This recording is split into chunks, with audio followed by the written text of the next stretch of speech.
Assalamu alaikum, brothers and sisters. Welcome to Rerouted. This is literally the final Rerouted episode ever. And joining us today are Saqib Ali and Sabur Ahmed. Assalamu alaikum. Wa alaikum assalam. How are you, brothers? Alhamdulillah. Alhamdulillah. How are you, Saqib? Yeah, good. Haven't seen you around for a while. Yeah, I've been here and there. Here and there, mashallah. How are you, Sabur? Good. Unfortunately, You don't look good. Unfortunately, you've been seeing too much of him. Yes. Yeah, I see too much of him always. Even if it's once a month, it's too much fun. But how are you, bro? You okay? Yeah, You seem like you've been busy. Jamal got me a strong coffee, so Yeah, you needed it. Yes, I did actually. So we're going to be talking about some interesting things today, bro. Inshallah. Where do we start? I'm just trying to think. Where should we start with this? Maybe let's start with Rerouted itself. And I'll go to Saqib first, because it was somewhat of his baby, and a few other people's baby. Tell us about Rerouted, bro. The good, the bad, and what's going on now. I'll tell you, it was a joint parentship. Is that even a word? The good, the bad, why is it ending? All right, so yeah, it's been a good year since we did have an episode, and alhamdulillah, it was a good run actually. So we had original Rerouted first. Yeah, with Musa First Adnan. season. Yeah. Then we had Rerouted Raw, Yeah. which continued, Yeah. which was phenomenal. I think one of the best things about it was the revert stories. Yeah. Yeah, that was the that focus, was revert stories. Amazing, mashallah. Yeah. Ben Ikra did a really good job, mashallah. And now we are terminating. Yeah, that's a very... Yeah, okay. Why are we closing this down, bro? So, in essence, we're going to take our content... We've been quite quiet for the last several months, to be honest. I mean, since the Watch Your Goal campaign, we've kind of been quiet. It's kind of been a bit derelict, our YouTube channel especially. And this, for some reason, there are a few reasons for that. The focus was initially fundraising, Ramadan. And then after that, we just sort of... We had some strategic shifts, if you want to call it that. Obviously, Sabur will go into more detail, inshallah. But in essence, we are going to have a focus of the revert stories, those real revert stories, but it's going to be more of an interview format. So that's the idea. That's the next stream of content that we're going to really be focusing on, inshallah. We have a bunch ready to get edited. Obviously, we're going to sort of try to push it out as the iERA standard, the iERA seal of approval, in terms of it being recorded properly, proper B-roll, etc., etc. I'm not going to go into sort of start using filming terminology and bore everyone with that. But yeah, in essence, in terms of content, a strategic shift in content, that's what we're going to be moving down towards. But so in essence, it's that really. So Rerouted's kind of had its run, mashallah. The last episode was a year ago, but now it's here. So it's kind of, you could say it's kind of, putting a pin in it, and then khalas, it's going to be finished. You always have very high standards, don't you, with the media production? I think there's always been high standards. We're going to go to our CEO now, inshallah, which we'll talk about in a second. People are like, what CEO? What's the CEO? Sabur, Yeah. who's CEO? But we'll get to that. You have a slightly different view on YouTube media production, right? That's a charitable belief. Well, what's the term used? Potatoes. So let's bring that up. I think it'd be an interesting discussion, inshallah. Like, what is your views on... Like, don't base it... If people go by, what you've put out on your channel over the years, quality-wise, then... it's improved. Yeah, I remember when you used to have a broken camera. Yeah, and you could see the break in the screen. He'd be walking to the office on his phone, and it'll be like, on his Nokia 3210. And But putting that aside, what's your take on, media standards? Not content-wise, but just the look and the... When you're doing individual stuff, so you got the art in different parts of the world, or myself filming, you could be quite liberal with the way that you film and edit and that kind of thing. But when it comes to things you want to produce for iERA's always had that gold standard. It's always had that feel, that crisp, sharp feel. Someone can look at that and say, okay, that's different, that's fresh, that's interesting, that's engaging. That's always been iERA's sort of ethos. So, Rerouted is, different as a podcast because it came as a Dawah podcast, but it came with that professionalism. And, that's one of the reasons in this final episode we want to talk about the change of direction on this podcast. Yep. So that, people that have been following this for, 2-3 years now, they can see that this is the new direction that iERA is going to be going in. Actually, the first episode was 2019. Wow. That's 4 years ago. 4 years ago. Moose with Musa, yeah? I was in Musa beginning of 2019. Yeah, so, and obviously, with podcasts and within the sort of Dawah realm we're in, you kind of have your conveyor belt of typical guests as well. And that's one of the issues. There were other sort of Muslim podcasts out there as well who have had similar guests. So it's like rinse and repeat. And that's one of the problems with being in a specific niche, if you want to call it That's that. why I think the new Muslim stories were very powerful. That's why Because you were adding something new Yeah. with the level of finishing Yeah, the product. Yeah, that podcast feel to it. Yeah, of course. Yeah, no, that was good, mashallah. So new direction. So there have been some changes, obviously. Yeah. What is your new role in iERA, right? And tell us a bit about that, inshallah. So it's, the change in direction really came in 2020, and then I was given this role last year. So 2 years into the new change of direction, or the change of direction, I'm sure people noticed. It's, we are not focusing on the academic stuff. We're not focusing on the high level debates, the high level discussions, those types of things. We're going back to the bread and butter of Dawah, the grassroots Dawah, the basic Dawah. And that is, in essence, the majority of the Dawah conversations that are happening across the world. Majority of the conversations that are happening with your neighbor. They're not happening with a philosopher or a professor.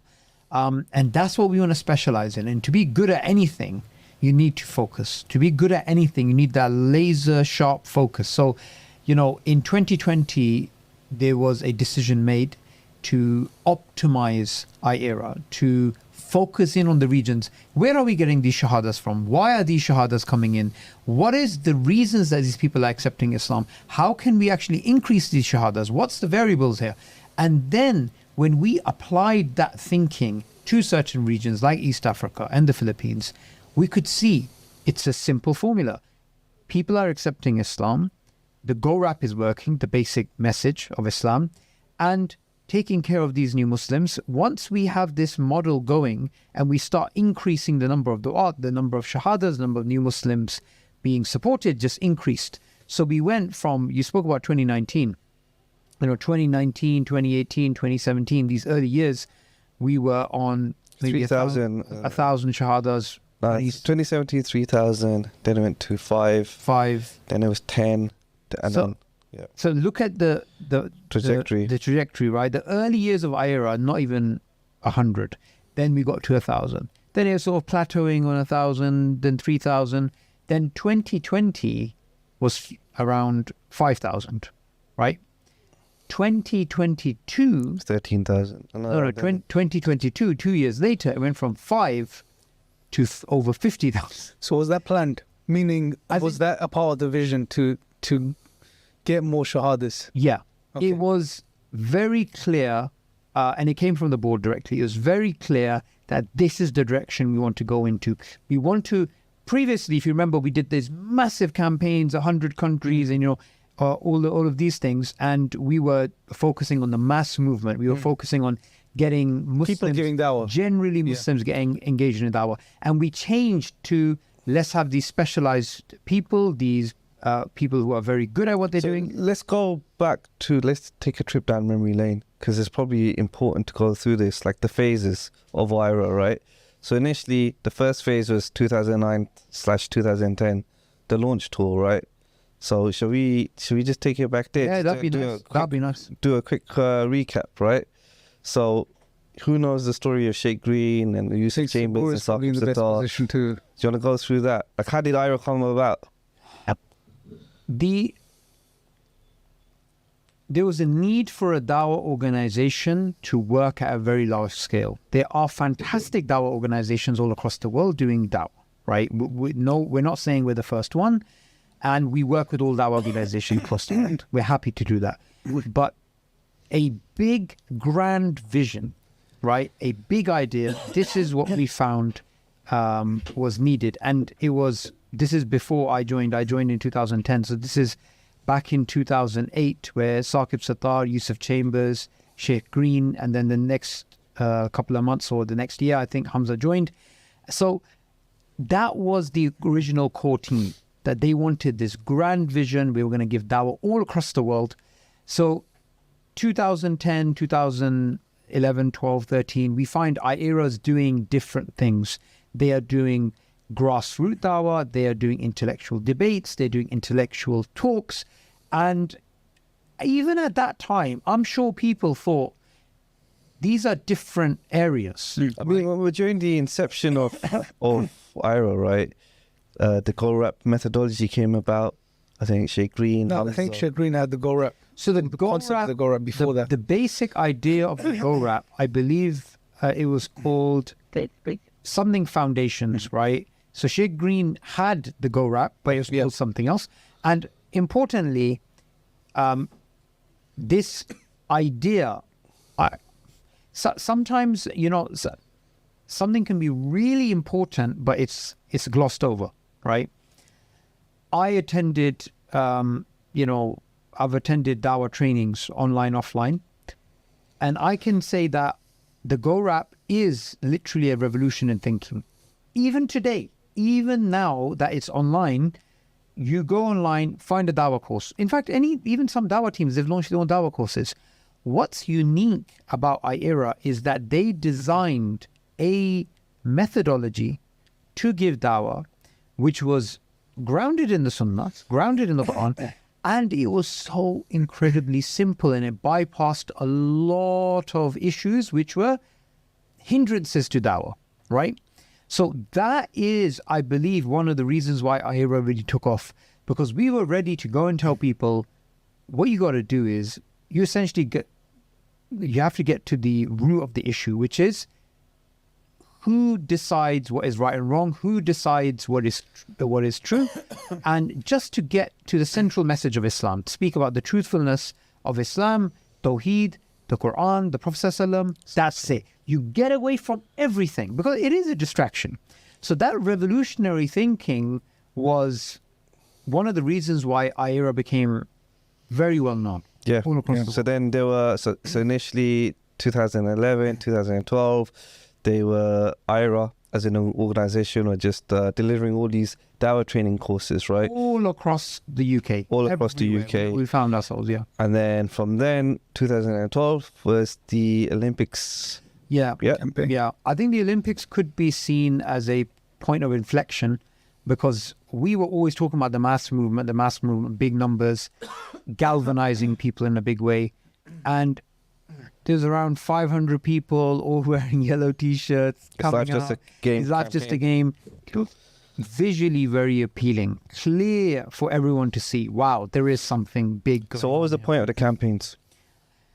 here. The point of the campaigns, I couldn't boil it down to one point. I think it was marketing, it was Dawah, it was It's marketing in terms of marketing of galvanizing Muslims to get involved in the to the Dawah. importance of Dawah. Yeah, okay. Right?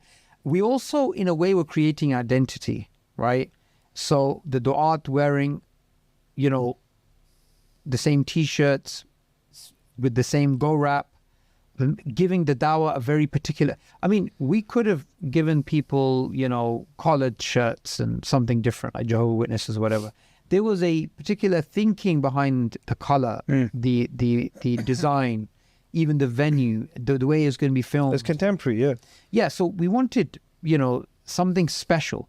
So I think one of the big things that happened at that time were people started organically starting their own teams. They started, I remember in Bahrain they started in India, they started in so many different parts of the world, just started giving Dawah. Me and you went to Canada. Austria. Austria. Before going to Canada, I say after going to Canada, went to Austria. The Dawah team there, they were inspired by what they saw online. So what's your goal? Is life just a game? Who do you love? Don't shoot the messenger. All these campaigns, they did really well. So that's phase 2 of iERA, right? You could say that's phase 2. And then now we're moving on to phase 3.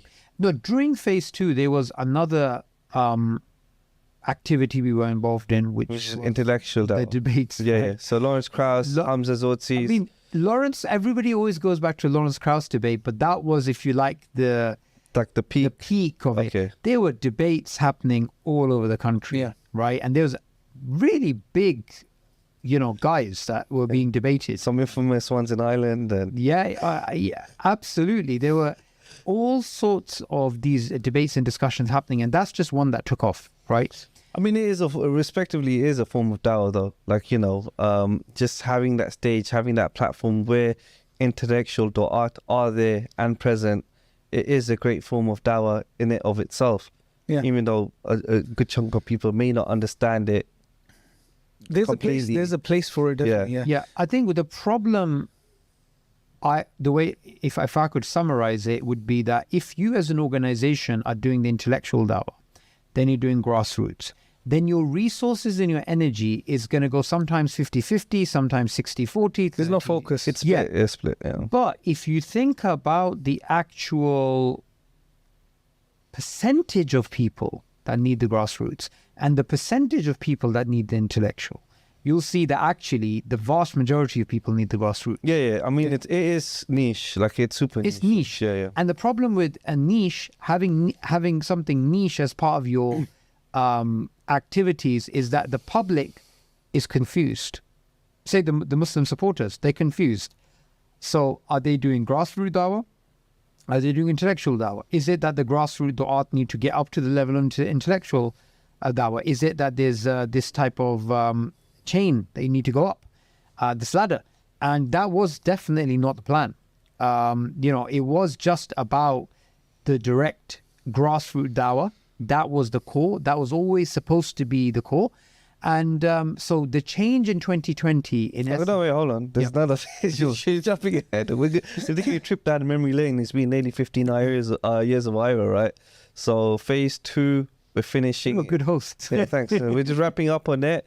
Now it's going to be phase 3, which you kind of touched upon before, which was specialized du'at. Specialized du'at. Yes, I think that's a good way of putting it. So rather than focusing on the mass movement, it was specialized du'at.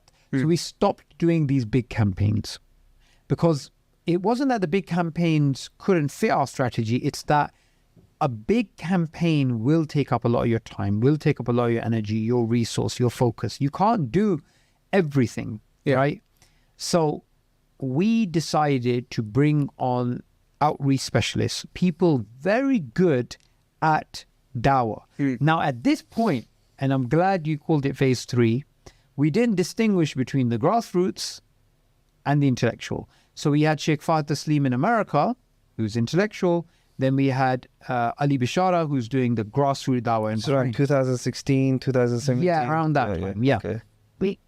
So we're not differentiating between the intellectual du'at and the grassroots du'at. So that's the third phase. The third phase in which we grew, but we didn't grow in a significant way. We grew by maybe 5-6 people. So in essence, it was like bright spotting all those individuals throughout the campaigns when you were running it, both yourself and Salahuddin, mashallah, right? So and then these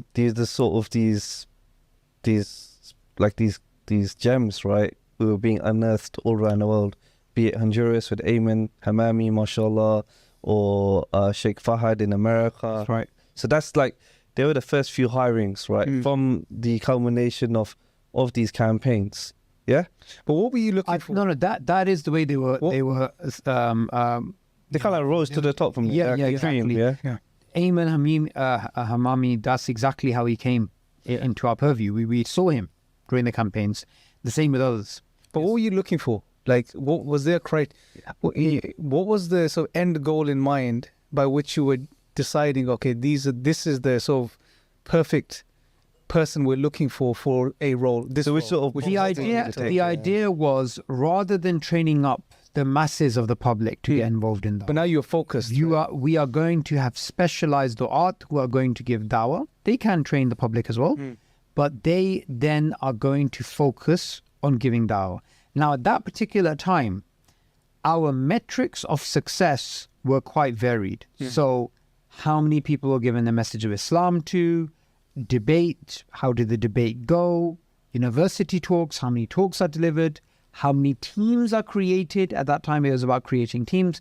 So there's many different metrics. Because you did many different things, Yeah. right? Yeah. But then the fourth phase, which is 2020, was where we dropped all of the metrics except very clearly hiring people who are focusing on giving grassroots dawah and who are getting the most results. Okay. Because look, it's very simple.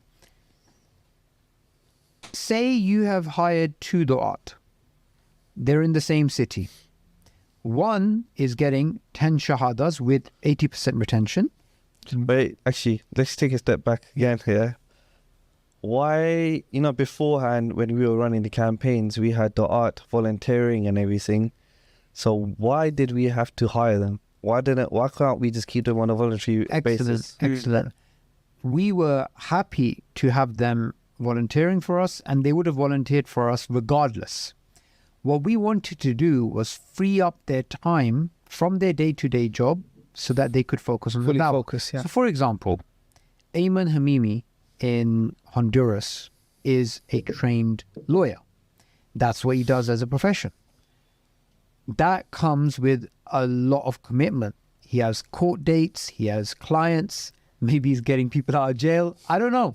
But it takes up a lot of time. If he is going to be running a dawah center like he is right now in Tegucigalpa, the place that me and you went a few years back, then he naturally has to be freed up. Yes, that's his the time has to Yeah. be freed up. Your Tajweed and Tegucigalpa is very Yes, good. I remember you told me. He made sure not to. Because he was filming at the time, and so he was teaching. What did you say at the time? I don't know what I was saying. He's but butchering it. I He's was butchering it. It's the capital of Honduras. And you just butchered it so close. Yes. So that was the reason behind us freeing up these doors. Because, one of the things that people start thinking is, as soon as you pay somebody, the sincerity is gone or questionable. But you have to keep something in mind. We are hiring people who are passionate about dawah. We're hiring people that have volunteered for us. We're hiring people not to give dawah that we're paying them. We're not paying them to give dawah. We are paying them to free up their time so that they give dawah. It's slightly It's a different way of thinking about it. Yeah. Yeah. And so that's very important. Going back to what you were saying. But obviously, Go on. No, go on. obviously we want to take the dawah seriously, and that's the thing. And we had to free up people's time, right? Because if we are going to take it to the next level, if we are going to sort of fulfill the prophecy of Prophet Muhammad sallallahu alaihi wasallam of Islam in every home, right? It can't be like a bunch of part-timers and volunteers. It can't be. It has to be more than that.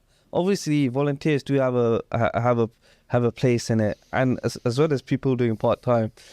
we have volunteers still. Exactly. One of the things we focused on is getting more volunteers. So they have an important role to play. But what you guys are saying is important, which is, in any specialization, the specialist needs to be focused and fully committed 100%. He can't be distracted by 5 other things. And to make that happen, you have to hire the person, meaning you free up their time so that they're not bogged down with other things and they can focus on this particular task. So, and if we just quickly compare ourselves to other missionary or Christian missionary organizations, right? Let's talk about the numbers. How many missionaries are some of these organizations? You can't compare at the About moment. tens of thousands. Tens of thousands. And in one case that I know of, hundreds of thousands. Hundreds of thousands. Yes. Yeah. 400,000 in particular. Yeah. So when it comes to our focus at that point in 2020, it was, okay, let's focus on people that do grassroots dawah, one. So we're not doing the intellectual dawah anymore. That goes... Just define grassroots a bit, because we mentioned that a couple of times, and people may not understand that. They understand intellectual dawah is quite obvious, right? But when you say grassroots dawah, what are you saying? Maybe not even call it grassroots, just call it dawah. What has dawah been for 1400 years? Dawah has been someone going out there calling people to Allah, to the worship of Allah, to the submission to Allah. Very basic arguments, right? Back a couple of hundred years ago, you wouldn't even need to talk about God's existence, but nowadays you do. So a little bit about why we believe in God, then why we believe in the Quran, why we believe in the Prophet ﷺ. And since Islam is true, then whatever comes from truth is true. So, just taking people back to the basics. That's it. Simple basic stuff. Intellectual dawah would be explaining to people the Kalam cosmological argument, the contingency argument, moral argument, design argument, logical argument. You don't need that for Occam's most razor, people. Yeah. All this other fluffy stuff. And, even when it comes to defending the religion intellectually, a particular issue about whatever it is, right? Yeah. Preservation of Quran. Okay, debate. We don't do that. Yeah. That's not grassroots, because your average person, say Joe living down the road, he's not interested in that. He's interested in just the basics. Yeah, it's good to make that distinction, because when we say, because someone can say the Gorab is intellectual dawah because there's some arguments in it, but what you're saying is no. The distinction here is we're talking about something, the bare minimum, the simple stuff that Joe down the road can understand as well. That's right. Anything to get him to the understanding that God exists, that He is one, that He deserves worship. It's just the bare bones, basically. That's what. So from now on, every time you see a Sabur Ahmed video in Speaker's Corner, you're gonna dislike. You're gonna dislike the video, and you're gonna unsubscribe from his channel. No, yeah. With Sabur, you have to remember. I'm not saying he's schizophrenic, but Follow me on Patreon.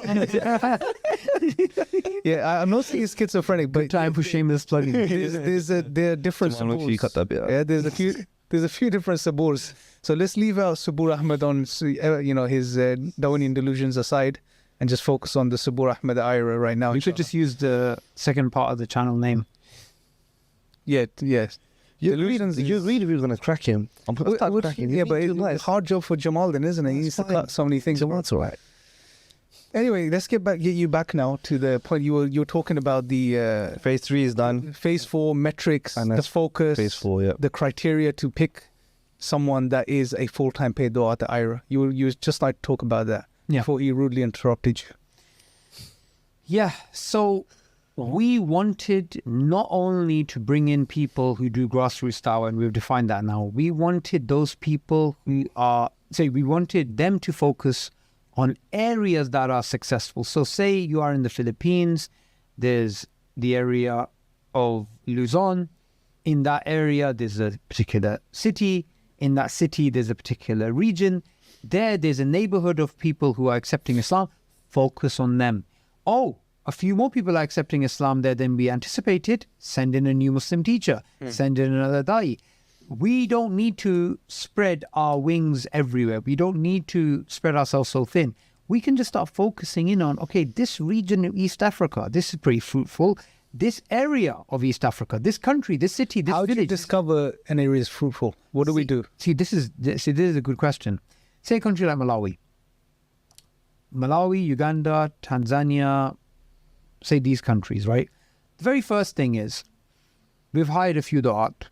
So in some countries, the du'at are working hard and getting more results than other countries where du'at are also working hard. So they're working hard in Nigeria, they're working hard in Malawi. But the results in Malawi are more. Okay, so now we zoom in.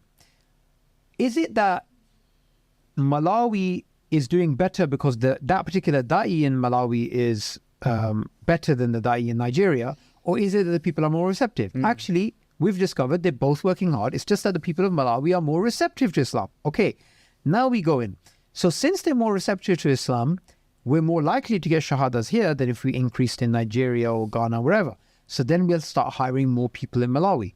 And now when we are working in Malawi, we have different territorial authorities. We have different regions.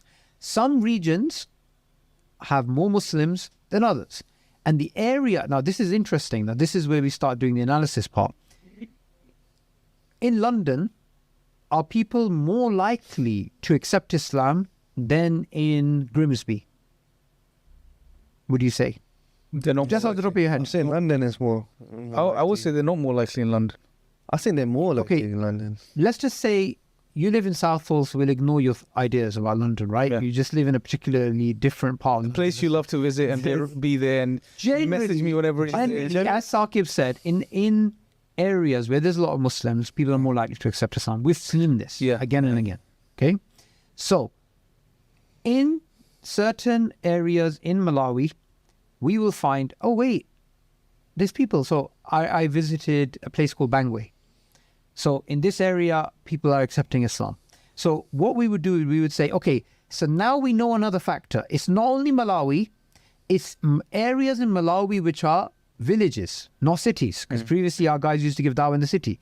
So there's more results in the villages. So there's something about village dawah which you're more likely to get results. Third factor, wherever there are more Muslims, as opposed to all Christians, people are more likely to accept Islam. So if there's a village with 50% Muslims, 50% Christians, there's another village next door with only Christians, we will go to the village which has 50-50. And that also helps new Muslim retention, right? But because of our long, and even it works in the UK, is like Leicester, for example. Yes, Leicester. We've seen that there's a lot more shahadas that take place there because the non-Muslims have grown up with Muslims. So they're aware of Islam already. They've interacted with Muslims, and that really helps them, come to Islam. Already warmed up for next. Let me ask you a question. Let me put you on the spot, because maybe someone's got these questions. It's good to talk about this. Someone will say, okay, I've seen your strategy and I've seen how you're working this, but what about these other areas? Don't these other people deserve dawah as well? Because they're not converting as readily as in another place. Excellent question. What would you say to that? Excellent question. And this is in fact a question which has been put to us. And the answer to that is everybody does. And eventually everyone will, inshallah. However, if you have limited resources, in the very beginning, the genesis, the embryological stages of your dawah, you have to use your resources in the most effective way. Yes. When iERA, say 2071, I say 2071 because 1071 is a very important Islamic date in history. So say 1,000 years after that, 2071, we have a couple of 100,000 du'at. Couple of 100,000 du'at, inshallah, right? Why wouldn't we be in areas of the world where people are way less likely to accept Islam, and we are growing in those areas, right? We could be in a really hostile area, people who are really unlikely to become Muslim, and people very stern against Islam. We could be growing in those areas. So we will get there, inshallah. But in the beginning, when you have very limited resources, then you should focus in on the areas where you're getting most results. Now, when the Prophet ﷺ was giving dawah, he was giving dawah in Makkah. For how many years? Decade, I think, isn't it? Over a decade. Yeah. Okay. What were the results like? Well, the poor and the not well-to-do accepted, and the rich and elite didn't accept. Generally. Yeah. Okay. When he went to Taif, what happened? He was rejected. Yeah. What was the reception like in Medina? Much better. Much better, yeah. Why couldn't someone say, why don't you just try Taif again and try Makkah again? Prophet ﷺ went to Medina, settled. Why? Because he was invited there. He was more receptive. People were more receptive. And if we break it down, people were accepting Islam. There's a whole bunch of other factors too, but that's a deciding factor. it's a big we factor, can yeah, see. definitely. People are giving him support. People are accepting Islam. Why should we say, no, let's just go back to Taif? Okay, we're giving dawah in Eastern Europe or wherever. Why are we going to East Africa? Just focus on East Europe because it's closer to the UK than Africa, right?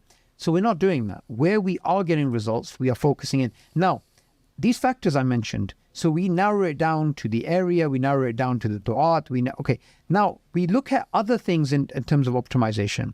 So one particular da'i is not getting results, the other da'i is getting results. Someone can say, oh, Allah guides. Well, define what do you mean by results? So They're getting new Muslims that are practicing Islam. Okay, so people accept Islam and they are practicing and they Islam. practice. So remember, as an organization, we frankly don't care if we have 1,000 shahadas. I've deleted shahadas myself in the beginning phase when new Muslim support wasn't done in certain areas. I deleted those shahadas, even though those are real shahadas. I deleted them from our record because until and unless those new Muslims go through the new Muslim program, we're messing around, we're playing games, we're not doing our job properly. Yes. They have to attend new Muslim classes. We have to provide new Muslim classes, or else we're just messing around. That's a very important part. So, yeah. So in Africa, for example, we are in some areas, for all areas of Malawi, we are there for approximately a month. That's the minimum. But in some areas, we are there for 2-3 months. Yeah. We have a 6-month Imam program. We have all these different things going on, right? So that's what we measure success by. Success is 2 things: shahadas and new Muslim retention. That is how we measure. As I And that's how they go hand in hand. Okay. If somebody does the caravan dawah stuff, driving around, getting out, giving dawah, getting shahadas, taking pictures, moving on, Yeah, it's not good. irrelevant. Yeah. That person does not belong in our organization, and that person, we will not continue to hire such a It's person. good you clarify because it's very important. Very, very important, bro, because that is exactly what we don't want to do. Just because the numbers are increasing, it doesn't mean that the standards are decreasing. Let me tell you something interesting. Yeah. This is something very interesting. We have around 100 something people in Malawi. I don't know the number exactly, 170 whatever. Do you know that the majority of the time, the du'at are actually teaching new Muslims? They go to a village, and the standard process is they go to a village and they give dawah for 3 days. 1, 2, 3. Third day, they say, who wants to accept Islam? People accept Islam. Yeah. The next day, immediately, they start new Muslim classes. Those new Muslims are then being, the record is being kept about their attendance. Progress, yeah. So when those new Muslims have attended, we know, say 100 people became Muslim on day 3, 75 attended the new Muslim classes, which go on for approximately to the end of the month. Okay.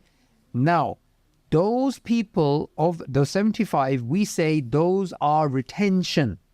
Even though the 25 that didn't attend, it could be they're still Muslim. We're not saying they're not Muslim, but we are so strict. We say, okay, the ones who attended, we call that retention. Good. Anybody who attended new Muslim classes, retention. Now, we as an organization have a target which has been given to us by our board, which is 80% retention. Now, we would love 100% retention. It just doesn't happen in the real world. But Yeah. it's a realistic target, Yeah. minimum 80%. Do you know what is the retention of new Muslims in the UK? It's less than 50, isn't it? It's very low. Yeah, it's low. A Yeah. lot of new Muslims leave Islam, no support. So we don't do that. Okay. So this last phase is where we got du'at who focus in on dawah. We got and the example I was giving before was about the 2 du'at that get 2 different results. One's getting shahadah, one's not getting shahadah in the same area. Now someone can turn around and say, Wait, so slow down. Let's Yeah. just so we're not rushing. Let's paint the picture, yeah? Because you already sped up. I don't know if it's a coffee getting to you. I don't know. So it's there's, Jamal's coffee. there's 2 du'at you're saying now. Now it's I not don't know where you're putting it. it's not about the area now, right? You're not saying Malawi compared to somewhere else. 2 du'at in the same area. Yeah. Okay, continue. One of them is getting every month 10 people accepting Islam, 7 are attending new Muslim classes. Okay. One da'i is getting 5 people accepting Islam and 1 person attending a new Muslim class. His new Muslim retention is low and his shahadas are low. Now, if his shahadas were lower but his new Muslim retention was higher, then we have a case of, okay, he's doing better than the other. Okay. Is this assuming both of them are equally as good at giving dawah? See, this is the point. Then we would pin it down to why is this guy getting more shahadas than the other? Because one thing that is used, which is true, but it's used in the wrong context, is Allah guides. Yeah. Of course Allah guides, but Allah also allows you to digest water. Allah is the one who provides for you your income. You don't say, I'm not going to go for the best job. I'm not going to go to fix up my CV. Allah provides risk. You tie your camel every day. Why am I You tie going your camel, yeah. to do up my CV, right? Allah provides risk. Let me just get this. It's too complacent. This Tesco. Like when he hasn't eaten for 3 days, Scribble. Sabur hasn't eaten for 3 days, he doesn't say, sit there, I'm hungry, Allah will provide. He goes to the fridge. I've seen him myself. But you will find people do make these excuses. Allah. So what is the excuse to them? What do they say? No, as in, what we want to do is we aren't going to look at the situation and say, Abdullah and Bilal, the reason why Abdullah did better is because Allah guides. Allah guides, of course. However, There's why means. isn't Bilal doing as well? Okay, let's observe them. And here is a factor which we have noticed. The confidence of the da'i makes a huge difference. So if you have a da'i who's talking with confidence and passion and energy and drive and he has this thing, people are looking at it and they're like, wow, this guy is really convinced, right? And he's talking to us. And the other guy is giving a khutbah like he's got the, his khutbah is the, not khutbah, his bayan is like the It's a cure for insomnia. That's the book says, isn't it? Beautiful. Cure for insomnia. Beautiful. You've been a good student. So you would think He used to refer to Slaudin as the cure for insomnia. he needs The new Muslim class. No, the Dawah training. No, it's the new. No, it's, anyway, that's a he needs training. Yeah. We'll say he needs training. So that's what we want to do. Now, we increased from having 5-6 people to having around 300 something, whatever it is we have. I don't know, 400. The Du'at in Du'at, yeah. in all across the world. Our staff and Du'at and everybody. yes, right? it's 400. It fluctuates. Okay. 400 or something. So we're going to increase, inshallah, this year. So, by Including volunteers, it's 1,000 with the online volunteers, more than 1,000, right? Yeah. Now, what we wanted to do was, okay, so this one factor, having a da'i who is also a new Muslim teacher. Remember, our du'at are new Muslim teachers. I also want to say something very important here. I remember back in the day, and so do you, Imran, right? People would message us and say, Sabur, Imran, this girl took Shahada, like, iERA, here you go, boom. They just throw us these details. What would we do? You ring a person, right? And they're like, did I take Shahada? What are you talking about? Where do you get my number from? Like, when du'at know they don't need to do new Muslim follow-up, they're more likely to take confetti shahadas. They're more likely to take fake shahadas. By fake, I don't mean they're deliberately lying. I mean they haven't done their job properly. Yes. When the da'i knows, I am going to be judged not by my shahada number alone. I'm going to be judged by how many of those new Muslims are attending new Muslim classes. They're more likely to give dawah properly. Okay? Or else we're going to get the caravan dawah, which we've seen in Africa, which we've seen in other places, in Latin America too. Somebody comes along and sacrifices a goat, feeds people, says, take your Shahada Islam. They don't know what they're saying. Pictures, gone. We don't do anything like that. We do serious dawah. And the du'at are taken to account. So, you took 70 Shahadas in this village. Where are your new Muslims? I've had conversations, tough conversations with people, directly myself when I'm on the ground. Why weren't these new Muslims supported? What's going on? So, as an organization, we take dawah seriously. Because we take dawah seriously, we take new Muslims seriously, because the new Muslims are the du'at. In Africa, we've seen this. George, that we met. George, 80-year-old, accepted Islam. Malawi, where was it? Uganda. Accepted Islam. He gave land for a mosque to be built. And he gave dawah to people in his family. So, they used to do that as a non-Muslim. Even as a non-Muslim, he donated his land to his to his community, because he was like a leader. So that's why we take these things seriously. So when iERA went through this new direction, that's when we started seeing huge numbers of people accepting Islam. And if you go on to our YouTube channel, me and Saqib were in Uganda last year.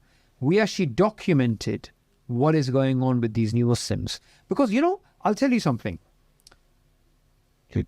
Somebody said, there are a few people who say things like this,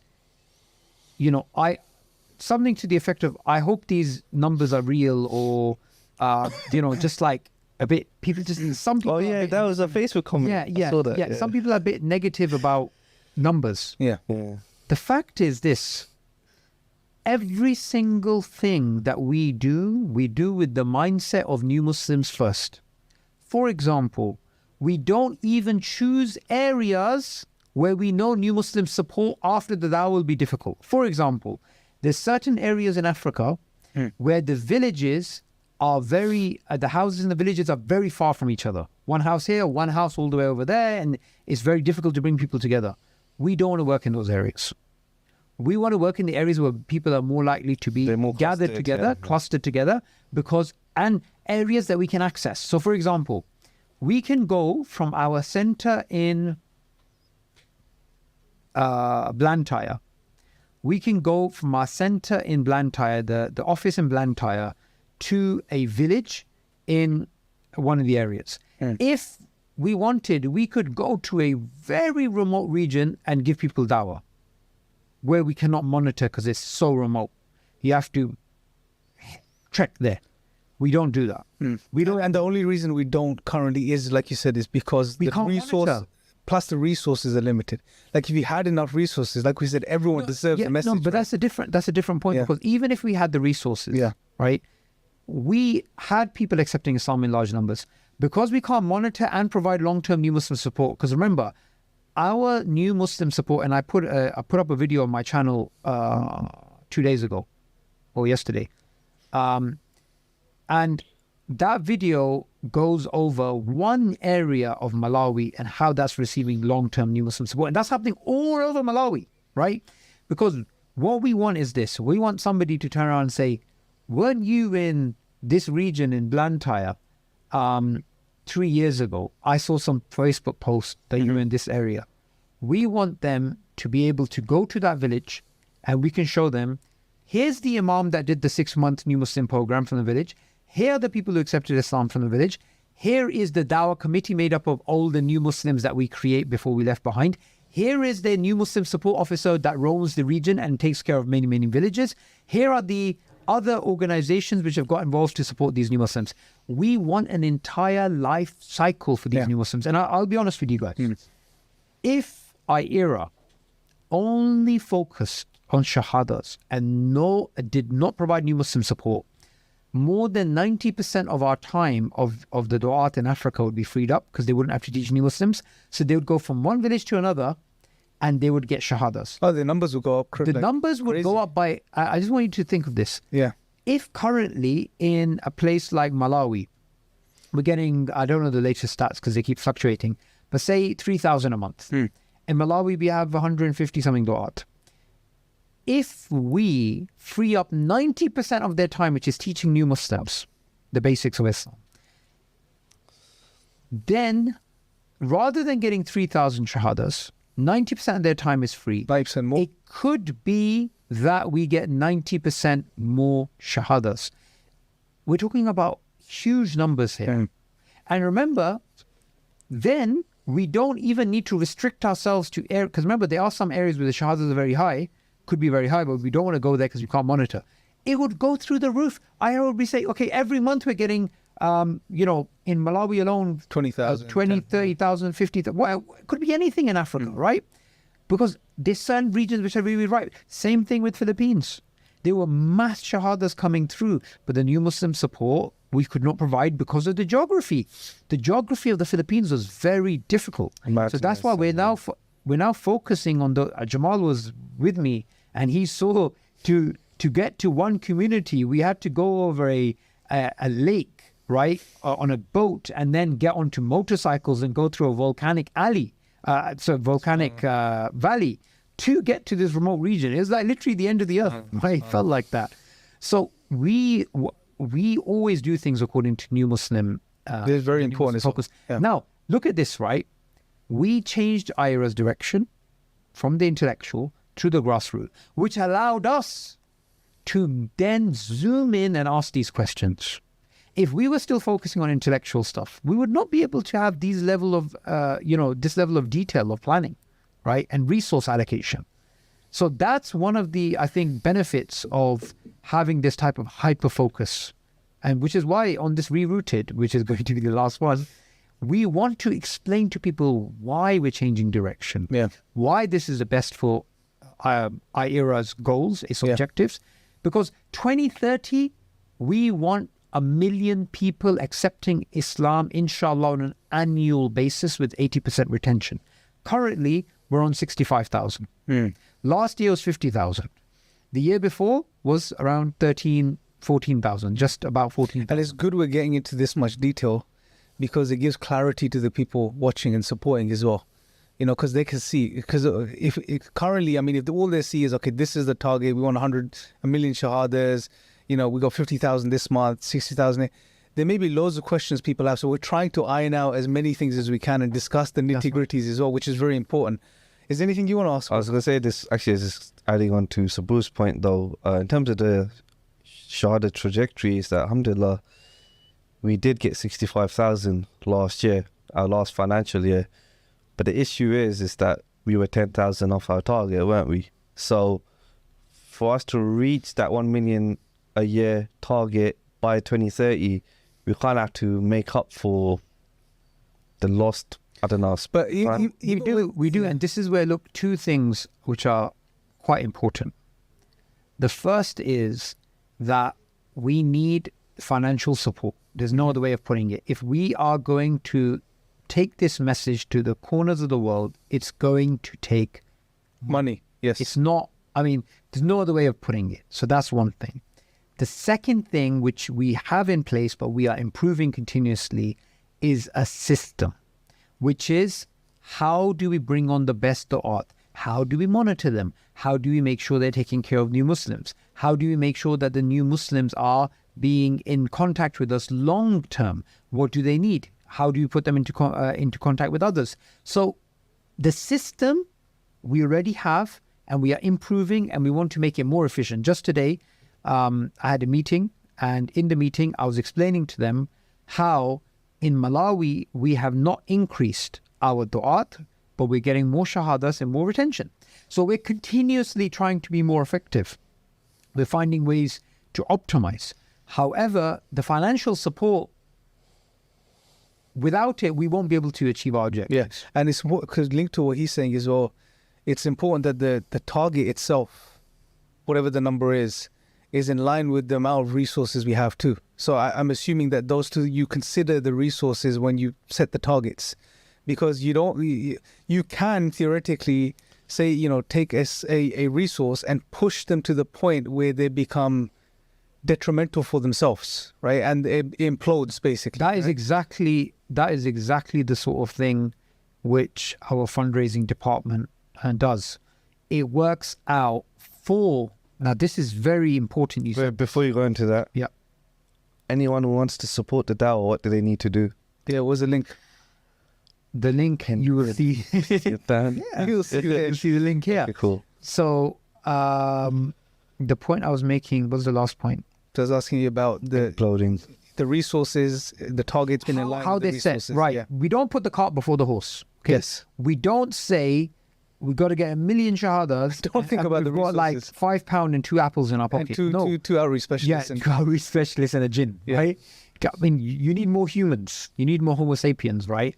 So what we do is this. We say to take care of new Muslims and to give dawah to them in this particular region is costing us X amount. But we want to make this X into this particular number. So this cost, multiply it, what figure do we have? That much. That's the target to fundraise. So when we, for example, we had the iERA events, we're doing conferences, we're doing Ramadan campaigns, we're having targets. We know what we need to raise in order to reach our goals. Now someone can say, just aim for countless shahadas and aim for countless money. The thing is, you don't grow like that. You have to be realistic. If we're on this amount, it's realistic to grow by this amount. I would love to be in a position where I could happily say, we are now reaching 1 million shahadas a year. Wouldn't that be an amazing sight? I would love to have that next year, but we have to be realistic. For that to happen, you need the resources in place, and for the resources, you need the money. We need to be strategic as well. I mean, that's the key term, isn't it? Yeah. I mean, one of the things that we learn from the Sunnah is optimism. I think this is very important. Muslims share a lot of negative news on social media. That's just the way social media works, doom scrolling. This happened in this country, that happened in this country. It seems like the whole world is... When you go out to the world, you see, actually, no, you do find birds chirping and you do find children playing in the street. I mean, there is happiness in the world too. It's not all sad. And Muslims, they also need positive news. They are seeing negative news of all different kinds. They need to see this to be inspired. Wow, people are accepting Islam in large numbers. It makes us look forward to something. As a Muslim community, as the Ummah, we don't have a collective goal towards which we're going. It's kind of like people are going in different directions. When you have a large goal, many people come and join you. I mean, one of the beautiful things about iERA, and before I joined iERA as part of another Dawah organization, is that it's not about iERA. It really isn't. I can happily say that. we work with Dawah organizations all across the world. We work with organizations that were set up after us, that were inspired by us. We work with organizations that existed before us. We work with everybody who wants to call towards this beautiful religion. Why?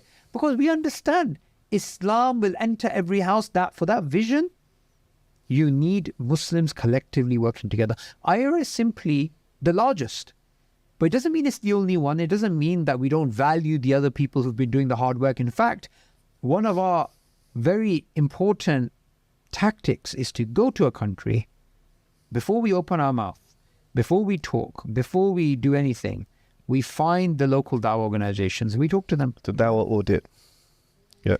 Yeah. We go into an area, we find out what's going on, we get their advice. There's all sorts of organizations that we work with, and sometimes they're not only focused on Dawah, they're also doing other stuff as well. They could be doing community work or whatever. We focus on the individuals and the organizations which have that element of Dawah. Because even masjids, they may have a mosque, they may have children's classes, but then they have a Dawah element. So we'll work with that element. So everywhere we go, we look for those local supporters, right?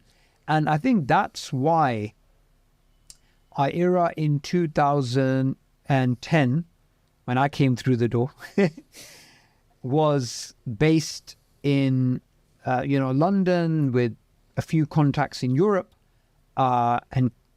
And within 13 years, I have seen it grow all across the world because the people in this organization are practical people.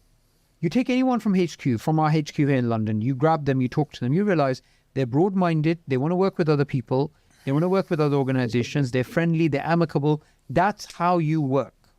You're not including Imran a part of the They're obviously not in it. I think it's Southall, you grow up in Southall, you have a particular mindset, there's a particular culture developed. He missed out on that. That's why he goes back there every weekend, man. And he calls me, I'm here. And then he blanks me. Come see me. And then he blanks me. Be in your own way, man. Do your own thing. Learn the ropes yourself. Anyway. So, but look, we are in, you said you call it the 2030 vision. We're in 2023 now, obviously. And this is so are you saying the phase 4 is still a continuation of it? Or is it more, are we moving into a phase 5 territory? What would you call it? I would say those were particular points in iERA's history. Those are behind us. Those are lessons for the future. This is our long-term focus. Okay. We want to stick to this. We want to optimize. We want to bring in volunteers. We want the Dawah to grow.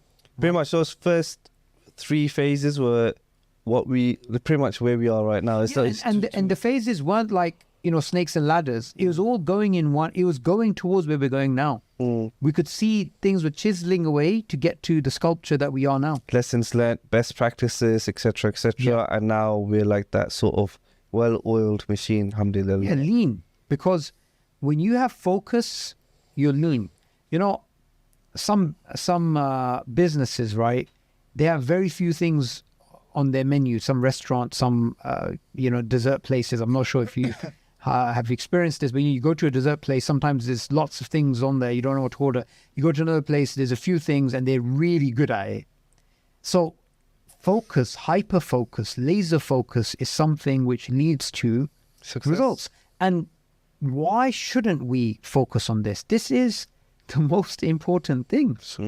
Right now, if you think about it, if you want to benefit mankind, the greatest benefit you can bring somebody is to give them the gift of Islam. Whether they accept it or not is entirely up to them. Yes. And this is one thing, right? This is one thing which, if you want to talk about a issue in the Muslim world, issue X, you propose solution Y, you'll propose solution Z, you'll propose solution A, B, C. Everyone will disagree and argue, right? When it comes to these are non-Muslims, they are Bani Adam, we are going to give them the message of La ilaha illallah. Nobody disagrees. No Muslim disagrees. Yes. This is one of the most unifying factors, right? And the power behind the Dawah is the Dawah has the ability to bring together all types of characters, all types of organizations, Muslims from very different viewpoints. Why? Because we can see there is a clear need Yes, for people to accept Islam. absolutely. And you know, and we would like you and me, we've been known each other for 10 years or 10 plus years. I'm sorry to hear that. Yeah, sorry to hear that too, bro. But like the Dawah is a passion, yeah. Even outside of the organization, even before I joined iERA, we met before, we spent time before.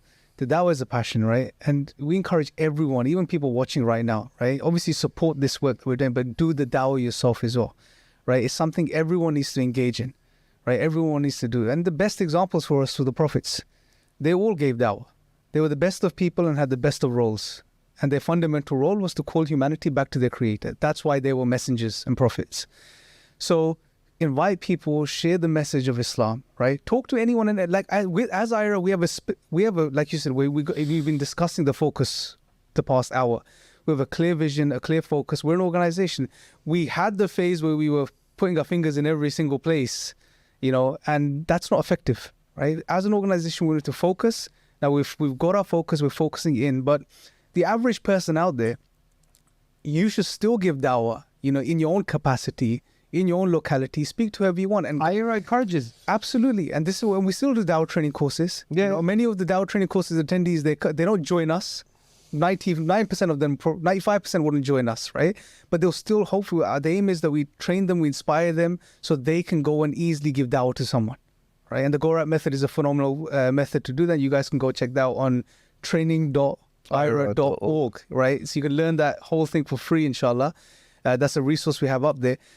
So give Dawah, it's very important. And yes, guidance is in the hands of Allah, like you said earlier as well, right? Allah guides who He wills. Your success, ultimately, your success in the Dawah is determined by your sincerity, right? Which is between you and Allah, right? So, and we know there were prophets that got very few shahadas. Nuh alayhi salam, 950 years, very few shahadas, right? Was he successful? Absolutely, right? We teach this in our Dawah training course. That's the example we give, right? To give people the right psychology and the right mindset when you're giving Dawah. Because what ends up happening is when people go in with the wrong mindset, they fall out of the Dawah. If they're thinking success in the Dawah is getting lots of shahadas and they don't get that, then they think, I'm not a good da'i, I'm not good at this, I'm going to stop, right? So going in with the right psychology and the right mindset is very important. Success is with Allah. Your success is in you delivering the message with clarity and sincerity, two things, right? But as an organization, and it's important I'm making this distinction, as an organization, we, over the past 13 odd years, we have found that we need to focus to be successful. And this is something we're good at, right? And we have a clear focus and we are doing that now. This is why, because there's people that ask these questions, bro, right? Why did you go to a certain area? And we've discussed this at length. Instead of this area, don't they deserve the message too? Of course they do. But as an organization, we have limited resources currently, and we are focusing. We are strategically thinking, where can we place these resources to get the best results? I remember Salman Sugimoto in Qatar. He made a suggestion. I don't know if it's been implemented yet. About Is this related to the point? yeah, it's about the one KPI. Obviously, I'm just gonna start talking about some random stuff. You've done that once or twice already. yeah. So yeah, he mentioned the KPI of like, look. It's generally in the West. The thing is people take a lot of time to reflect and ponder. Generally, yeah. Generally. Yeah. It takes quite a time. So the typical new Muslim or revert that you do speak to, sometimes their journey was like, it took them, even though they knew Islam to be the truth, it took them a year, or two, several years, even in some cases, for them to truly accept it and become Muslim and take the Shahada.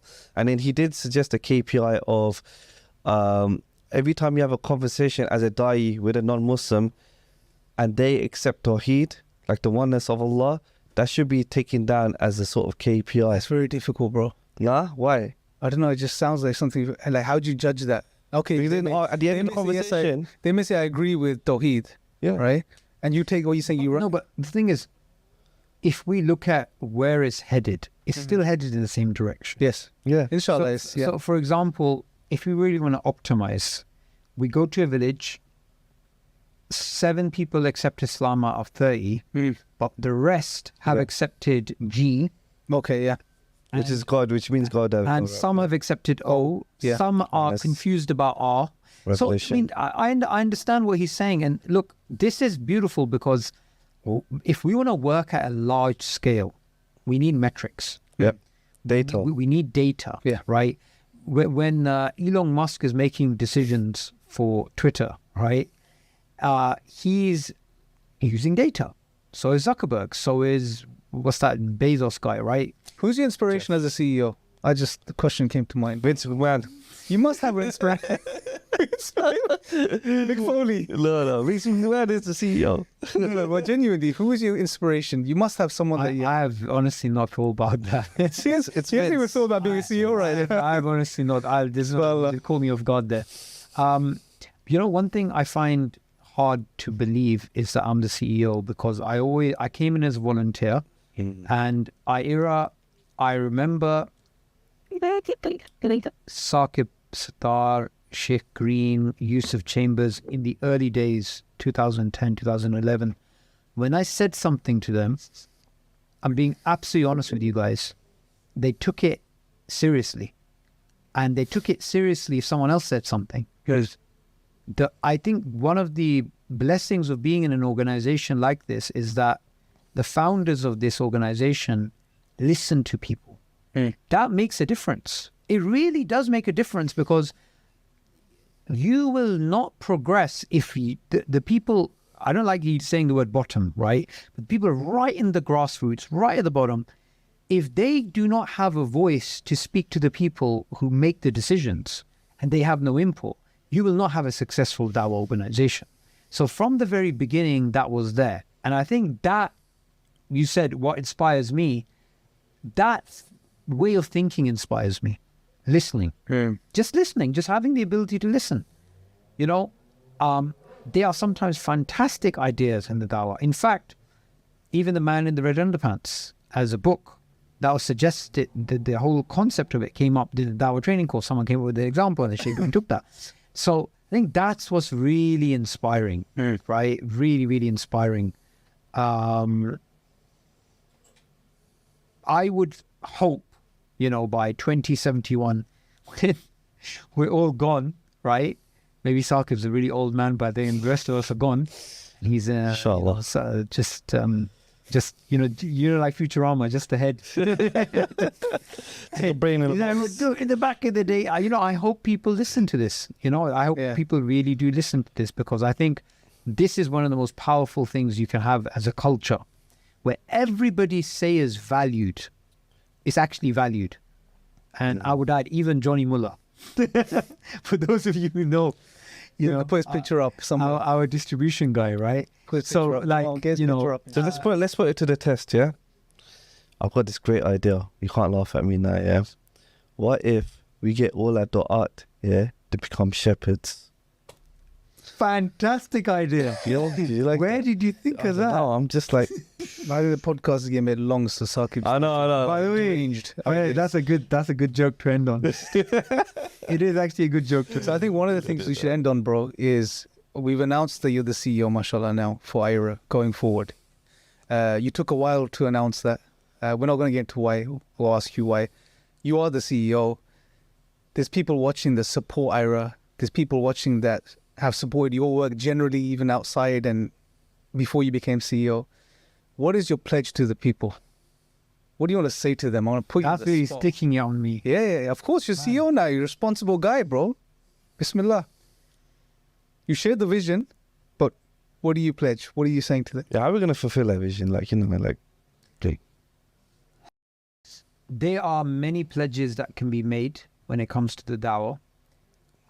The pledge that I would like to make is that, inshallah, by the permission of Allah, we are going to think big, we're going to be positive, and we're not going to stop until we reach our goals, inshallah. Perfect. Anything else you want to add, bro? That's enough. It's a bit dramatic, so I want to sort of lighten it. That's before we good, end the that's show. good. Go back to the goat example. The goat, shepherd. Is it a shepherd? Shepherd with goats. With goat. As opposed to shepherd with cats. We've sheep. We've Usually officially shepherd, announced usually you this. As associate a shepherd with sheep. Not There you go. You goats. go back we've to announced this as the last episode. Yeah. But I'm sure people are watching, they're going to be thinking, yeah, okay, this is just getting started. You know, it's phase 5. You know, is there going to be a new show? We can't, obviously we don't know. But what do you guys think? Should there be something else? Ask the people in the comments, what do you want? Yeah. What do you want to hear? Ask them. Do you want like a regular Dawah update, iERA update show? Do you want Q&A? Do you want just to see Sabur sitting there in front of the camera, you know, combing his beard? What do you guys want? Let us know, inshallah. Yeah, let's do that. All right. People power. Okay, so we are going to auction the rerouted logo, this nice neon sign, mashallah. We're going to have our HQ team members sign it. We won't be able to fit all the 460 signatures of our Dawah in there, unfortunately. Abeda will have a link. We'll set up a link in the description. So click on it, enter your bid, and then the highest bid amount would win, inshallah. And I've got General Salpak calling me continuously, but but yeah. So that's the end of it. We're gonna have plenty of great content coming up over the next months and months, inshallah. It has been a bit quiet and dormant, but we're gonna have some really good stuff coming up over the next several months and for the foreseeable future. So Jazakallah Sabur Ahmed, the iERA CEO. He's been iERA CEO for a year now, and Imran Hussain, Jazakallah. Until next time.